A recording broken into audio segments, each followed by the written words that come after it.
morning, everyone. We want to thank you for joining us today on the live stream. Today, we are having Let's Talk STEM with Javier Moreira.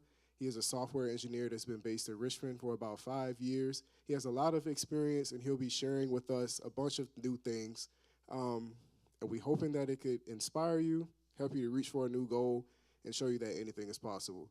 Before we go ahead and do anything, let's go ahead and open up in prayer, and then I'll roll it out to Javier. So, Father, we want to thank you for this new day. We want to thank you for the ability to wake up this morning and get here safely, Lord. We ask that you would just help us to take up all the information that's being presented to us, Lord. We ask that you help us to see that anything is possible, especially when you're standing with us. We ask that you would inspire someone through the words of Javier, Lord, to just reach out into the impossible and grab hold until it becomes physical, Lord, and allow it to become physical, something that they can see, something that's a reality, all by your power and your grace. In Jesus' name we pray, amen. Thank you. Thank you, Sean. I appreciate it. My name is Javier Moreira.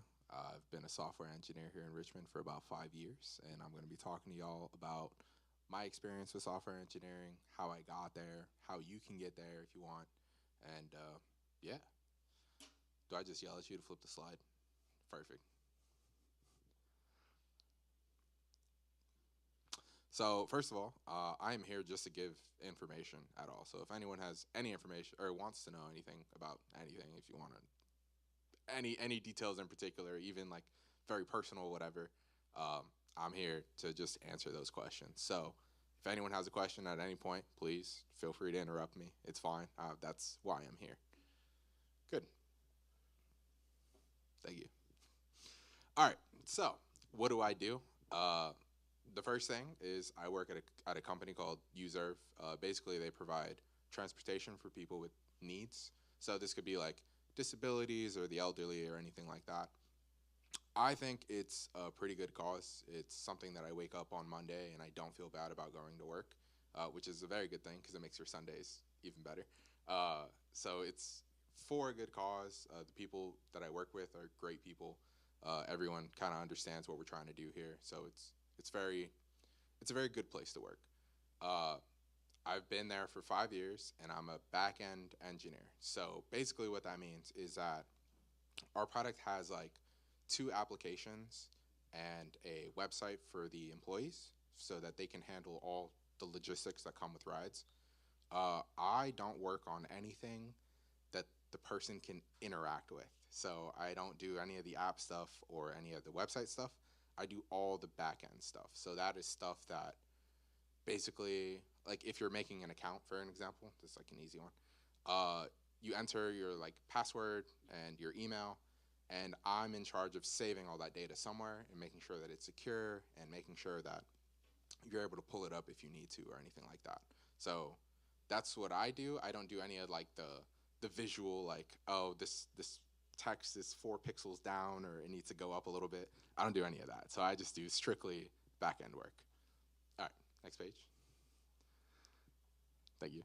All right, so this slide exists strictly because I was a high schooler looking to do, or maybe like early college, looking to figure out like what I wanted to do in life. And I came across something called a senior data analyst. And I was like, that sounds great. And they make a lot of money, which, because that was part of what I was looking up. And I was like, what do they do? And I could not get a straight answer from anyone. So basically, all the internet told me was that they were like, senior data analysts look at problems and analyze data to come up with solutions for these. And I was like, I don't know what that means. Like, that doesn't mean anything to me. So to be very explicit in what I do is I chill at home all day and I write code. So I mainly work in Java, but I write on my computer and I help develop this application. And what I'm doing specifically are things that people can normally do, but it's easier to automate, or it's better to automate, if that makes sense. So a good example I have is I worked on random drug screening. So for my company, we have a bunch of drivers, and we need to randomly drug screen these people. And I think if you, like, let's say, I won't throw like the exact percentage, but let's say like you need to drug screen 10% of your drivers, for example. and you have 10 drivers. So you can have one person go through and, close their eyes and pick out a driver and be like, you're doing a drug test today, and everything's fine. But it gets more complicated once you have like 14,000 drivers. That number is made up, by the way. I'm not giving out company data. Let's say you have 14,000 drivers. Then that's 150 or 140 people you have to pick out. And it gets much more complicated that way. So what I would do is I would like create a system that would run like, once a month or once a week or whatever it is, and like figure out how many drivers we need to drug test, and then create all these like records basically of proofs of like this person needs to do this and this person needs to do that. And basically we would do like all of that to help one person rather than them picking out 140 people every month or whatever it would be. It would just be something that happens in the background, and for the driver, they're just existing, and they get a notification that says, hey, you've been randomly selected for a drug test, and they're like, okay, fine. So for me, that's like 3 months worth of work in order to get there to like make it so that these drivers are randomly selected, and for them, it's just a notification that they get every once in a while, if they're unlucky, I guess, if they get selected. But so yeah, that's basically what I do. It's just a lot of code and automating things that could be done manually, but it's better to just automate completely. I'm good with this slide. Thank you, bud. All right, so is it a good job? I kind of said this earlier, but like, yes, this job rocks. This job is great. They pay you pretty well. They pay you pretty well. There's definitely places to like go up if you want to. If you want to make more, if you want to do more and have more responsibility, you can. And it's got a great work-life balance. That being said, not all software engineering jobs have a good work-life balance. It's one of those things that, like, depending on where you are, you could be asked to do a lot, especially if you're into like game development, for example. That one's one that's very well known for working you very hard to get the best product that they can. So yeah, the job is great. I think it's a great place to work. I think it's one of those things, like for me, 5 o'clock rolls around and I close my laptop and I call it a day, and it doesn't follow me for the rest of the day. It's a 9 to 5 job completely, which is good. So I think it's a great job. I think other people would enjoy the job. And again, just the like freedom and luxury, especially in tech, of like the work from home environment has been a real big game changer. I think there's a lot of things that I didn't realize I would enjoy so much about not having to like get in my car and like go somewhere in order to do work. So yeah, I think it's great. It's a great job. Thank you, Sean. All right, so how do you get there? There are, I think, 3 paths to get to software engineering. Some are more formal than others. Some open more opportunities than others. But I do think there are like 3 pretty distinct ways to get there. So, unfortunately, all of those 3 paths, I think, require you to graduate high school. And I know that might be asking a lot, but I think graduating high school is probably the first step it takes to get there. And then from there, there's either college, which is what I did, and I'll explain that later, or you could take a boot camp for programming, which is basically like a couple week course that you can take to learn programming. And basically what happens is you'll do that and you'll get a job, or you'll look for a job. Let me rephrase, because the job market is very different from when I first started. You would look for a job, and the first job probably won't be like the greatest. It's not going to be your dream job. It's going to be a job that lets you get experience, and then from there you can transfer over to something that you might actually like really enjoy. So when I was mentioning companies that like work you really hard, if you go to a boot camp, you'll probably end up at one of those companies that, they demand a lot and they're willing to put risk into who they hire in order to get the work they want. And then the other one is self-taught. And that is because of the age of the internet, you can just learn things. And coding is not one of those exclusive things that you can't learn. So it's not particularly difficult, and I'm sure there's a million like great courses out there for people to learn. So if you don't want to go to a boot camp, you can do it yourself if you want. You can just try creating a thing that you have an idea of and get there.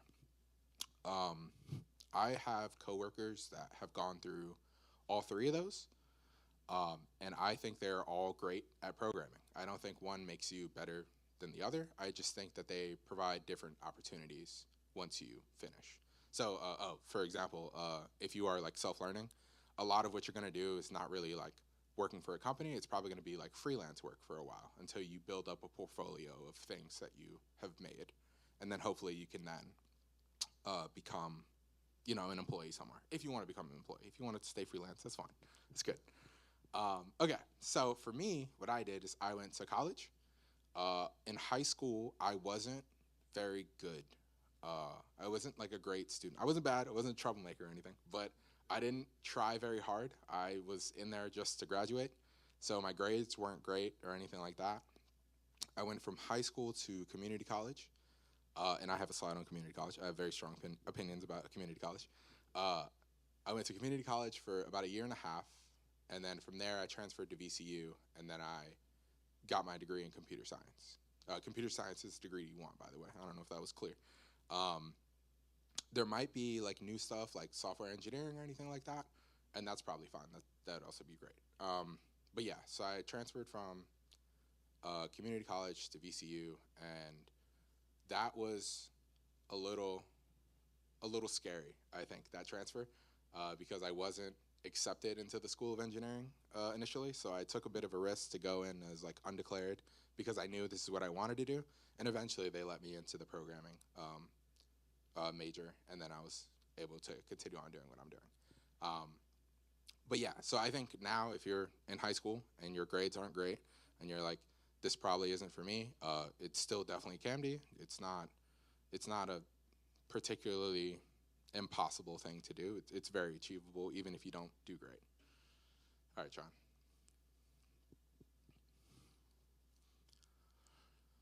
What is learning like? This is a great question. I can only speak for the next couple slides are strictly for college because that's the experience that I had. So this is, I think this is just math. Yeah, I think it's just math. I think it's,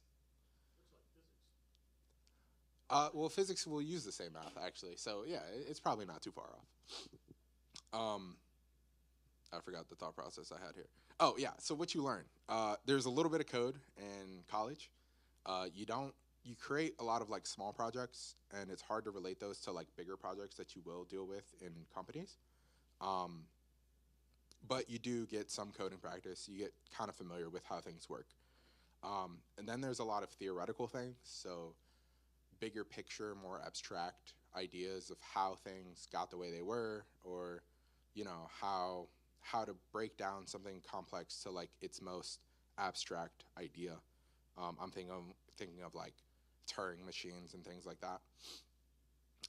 And then on top of that, there's a lot of math. If you're not a math person, engineering might be difficult. There's a lot of math in engineering.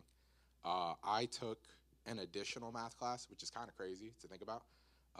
You can take all your software engineering or your computer science classes, and if you take one additional math, you can get a math minor, which is kind of crazy because that's how close you are to getting a math minor. So I took the additional math, so I do have a math minor. Am I good at math? I think I'm okay. I don't think I'm the best, but you can get through it. It's not the worst thing in the world, but it is a bit challenging. So if you absolutely hate math and it's not your thing at all, there's probably other sections of STEM that you can lean into, but for computer science, it's a pretty math intensive one. And I think that's it.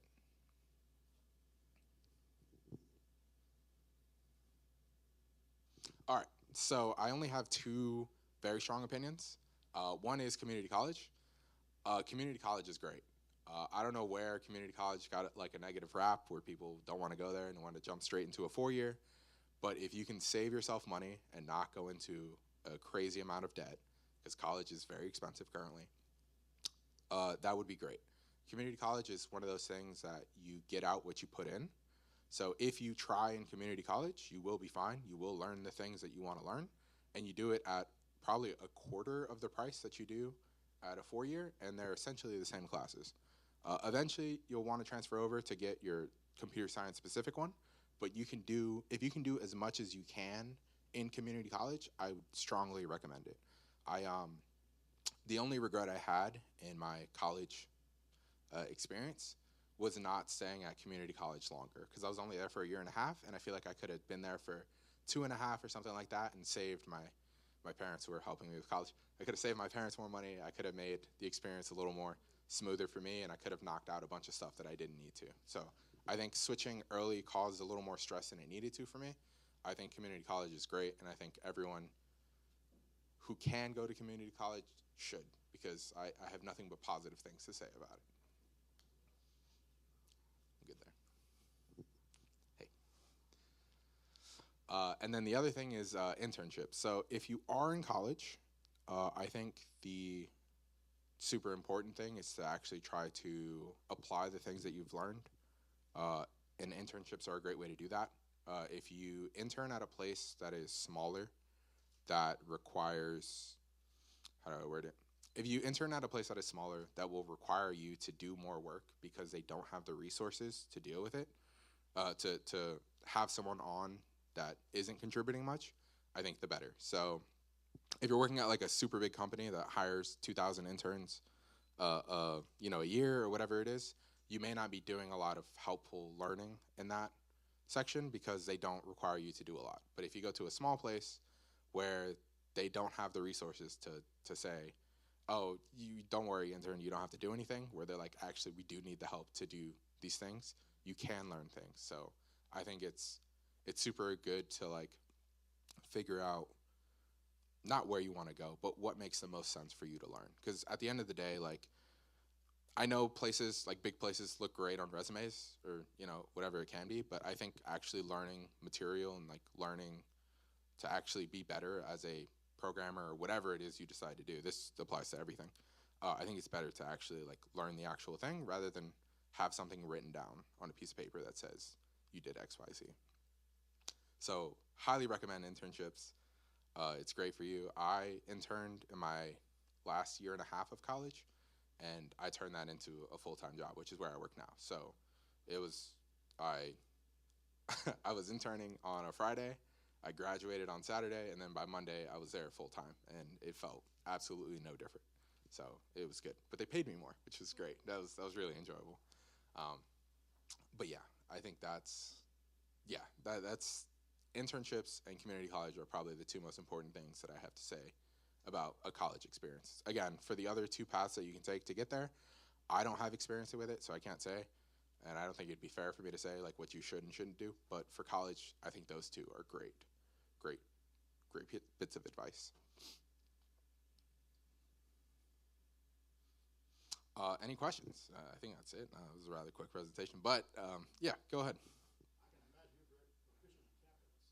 Yeah. In college, they made you take Calc 1, Calc 2, and Calc 3. Believe it or not, Calc 2 is the hardest class that I took, period. And then as long as you learn it, Calc 3 is just like a little bit more on Calc 2. So it's like the big steep learning curve is definitely Calc 2. So that one's like the hard one. If I were to tell anyone to look out for classes, Calc 2 is a hard class, but you'll do okay. Yeah, and then you can go on and do. I think for my math minor, I took. I forget what it was. I want to say it was some form of algebra that was like advanced, but it wasn't too bad in order for me to get my math minor. But yeah, Calc 1, 2, and 3 are like the three like main math classes you have to take. Yeah, and geometry and trig. Those are fine. I think those are relatively okay. I think Calc is the one that really surprised me because there's just a lot of memorization of formulas, I guess, and I'm not the greatest at memorizing things. I'm more figuring out things on the fly. Do you design programs for the computer whereas it can do computations to make machines do specific jobs? I don't think I do. What do you mean by that? Elaborate. If anybody I know manages aerospace as a hobby, Okay. I know that engineers, especially in the aerospace field, they design, they can program on the computers, whereas an unmanned spacecraft, where it can almost think for itself, especially when they're millions or billions of miles away from the Earth, and it takes and the gap time between communication might take an hour or better. Yeah. And the spacecraft has to know how to decide for itself. In other words, it's one step away from having artificial Okay, yeah, yeah, that makes sense. I don't code anything like that, but that does make sense. That is like a very real thing. Normally, I think like AI is a loose. How do I word it? It's kind of like a loose term because there's a lot of things that fall under AI, but having something that's like very reactive to the situation and figuring out what it needs to do in XYZ situation, that's that's totally achievable in code. It's not too crazy. It's a great. It'd be a fun project basically. So in other words, they're at the point now the computer system can almost, because of the AI system now, the computer system can almost think for itself. Yeah, Almost. yeah. I think basically, I think thinking for yourself is just taking in a bunch of variables and figuring out what makes the most sense for you. So, in a programming level, yeah, that's totally achievable. I'll go with her first. Go ahead. So did you like was this always the plan for your career path? Did you have a backup plan? And at what age did you know what you really wanted to do? That's a great question. I think I've always been interested in computers. So I think when I was young, I think I wanted to make like video games. That would have been like a fun one. And then once I got into high school and college, I started narrowing down on like actual careers. And I think I found out that video game development isn't necessarily as fun as I would have hoped it would have been. So I think when I was in high school and college, I wanted to be I had mentioned this, a senior data analyst. And that is kind of a fancy title for not a lot of things. I think I just kind of naturally found myself into software development. So once I was in college, we had a project for a class called software engineering, and we made an app. So I made an app that like you go around like VCU's campus, and it would give you hints to your location or like to where you should be, and then we would track your location. And once you got in like a circle, you were given points of like congratulations, you found whatever. Um, and when I was doing that, that was the most fun I had in college building that. So I thought, as soon as I finished that class, I was like, I want to make mobile apps. Like that's what I want to do. And then my internship just kind of pointed me towards back end development.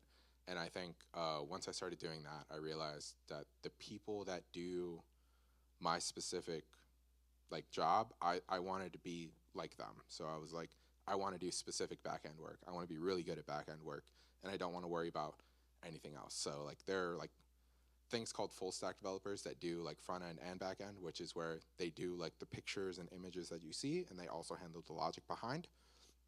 But I think I found that the people who only do the back end logic, like the stuff in the back, were like the best at what they did.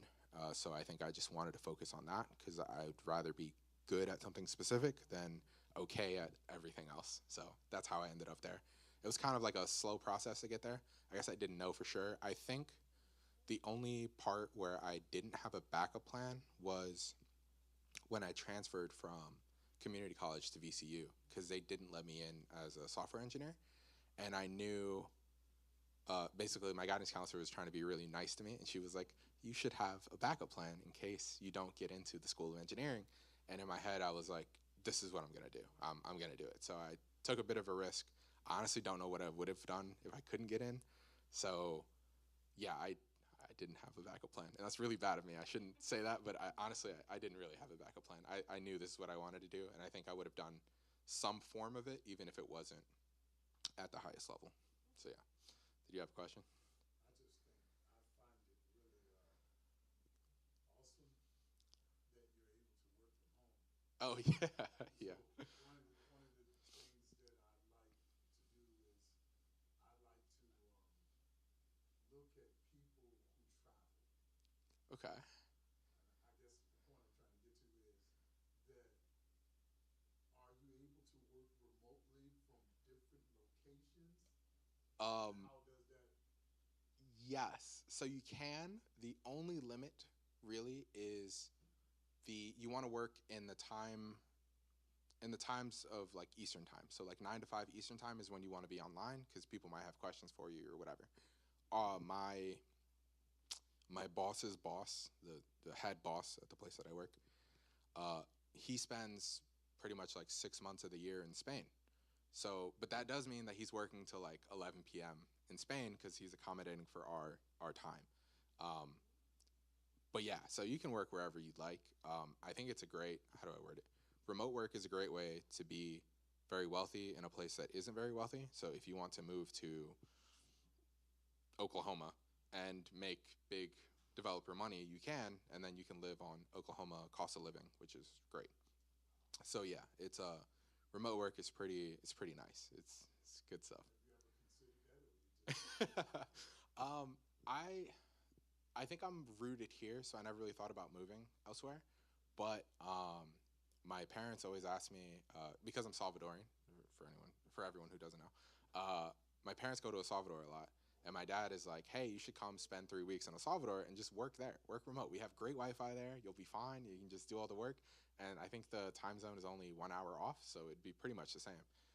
So he tempts me with that like every year. So I could if I wanted, but for now I don't plan on like moving at least long term. But I think for me it's like if I'm on vacation, I'm on vacation. So I don't want to have my laptop out. So if there's some circumstance where I need to be in El Salvador for like a month or whatever it is, that's fine. I can work from there.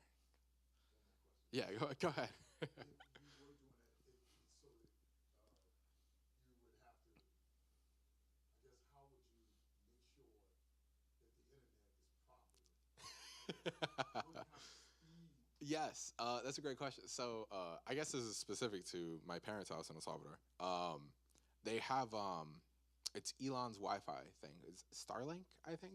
Starlink, yeah. So that can be applied wherever you need, which is kind of nice. So for their little grid of home, they have great internet speed there. So I could definitely work from there if I needed to.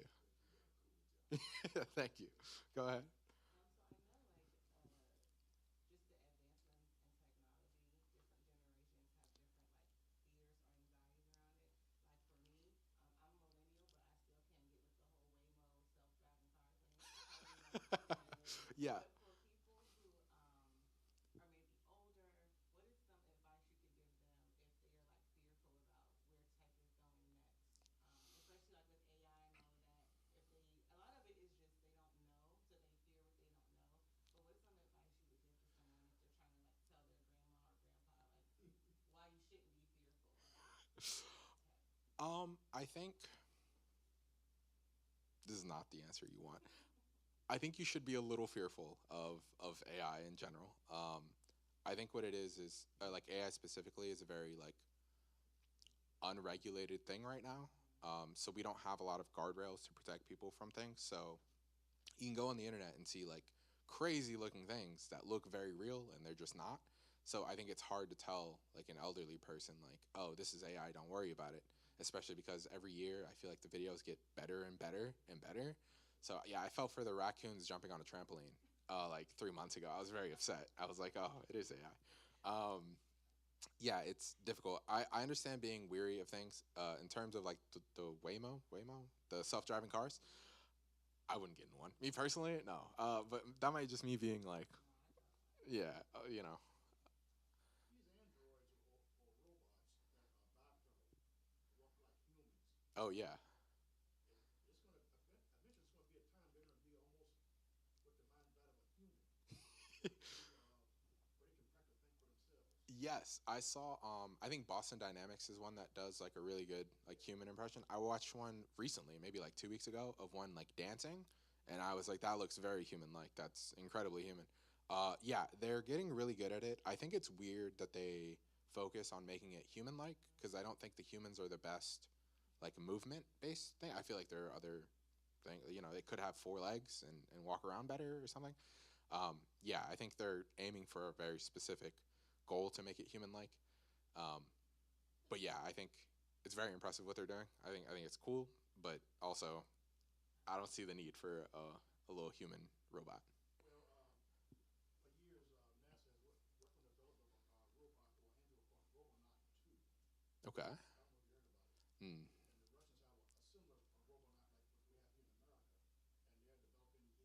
And they're developing these android type machines to do what astronauts do outside the space capsule or space station. Yeah. Reduce the risk of, let's say, accidents outside of spacecraft in case there's something happen during the EVA. Yeah. Yeah, that makes a lot of sense. See, that makes sense to me where you need something to be able to like collect rocks or whatever it is that they do in space. I don't know what they do in space. But yeah, that makes sense. I think that'd be a good use of it. to go around and do things that humans could do, basically automating things that humans can do. Um, yeah, I think that's a great use of it, especially if it helps people. You know. Yeah, exactly.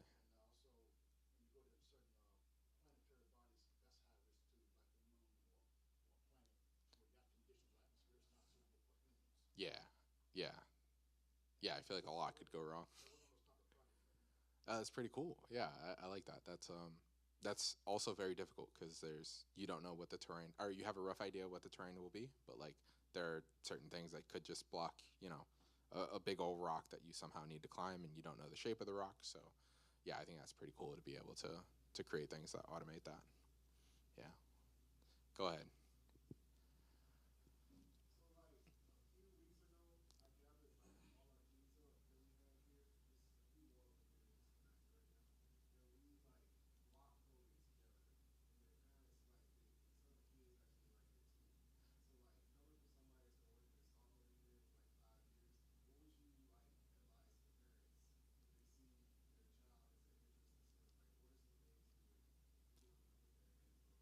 Oh, that's a great question. I don't know any like user-friendly applications for programming, but I'm sure there are. I'm sure there's something that lets people try. But the nice thing about coding is Python is free, Java is free. You can just download the stuff and you can just start. Like their projects won't be super impressive. They might be making like a little calculator, but I remember making my first calculator and that was pretty fun. So like you could just let them do that and just start off with like little steps and then just see where they go from there. So like there's a very low entry point for programming. So I think if you have a child that has some kind of interest in it, just show them some code, at least for code specifically. Just show them some code, be like, hey, you can start doing this, or there's probably some like a step-by-step thing of how to make a calculator that they can just kind of follow and feel like they're going through the whole steps. So yeah, that'd be great. I didn't touch code until I was a sophomore in college. So like the first time I did it, I was very excited. I was like, oh, this makes, I don't know if so much sense is the word, but I was like, this really clicks with me. I like really enjoy it. So I think if I was exposed to it earlier, I'd probably be a much better programmer than I am now. I feel like I'd have 20 years of experience. So yeah, yeah, that's a great question. Cool. Thank you all for coming to my TED Talk. Yeah, it's great. It's great questions all around. I appreciate it. I hope y'all learned something. I hope if y'all know someone who's interested in STEM, that you get them in STEM, even if it's not software development, because that's just one of the steps. But anything at all, it'd be great. I think we need more people in STEM, so it'd be good. Thank y'all. Thank y'all. Step off this way. Thanks, buddy.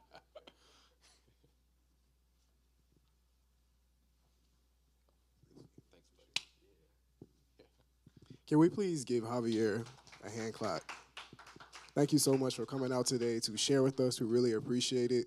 For everybody in-house and everybody online, we want you to come out and join us outside. In a little bit, we're going to fire up the grill. We're going to have our community cookout, and we're just going to have some food, some games, some fun. The usual that we usually do outside. So, yeah, come on down if you're watching online. Everybody else, we can go ahead and transition outside. Thank you, everybody online, and we hope you have a blessed rest of your day. See you.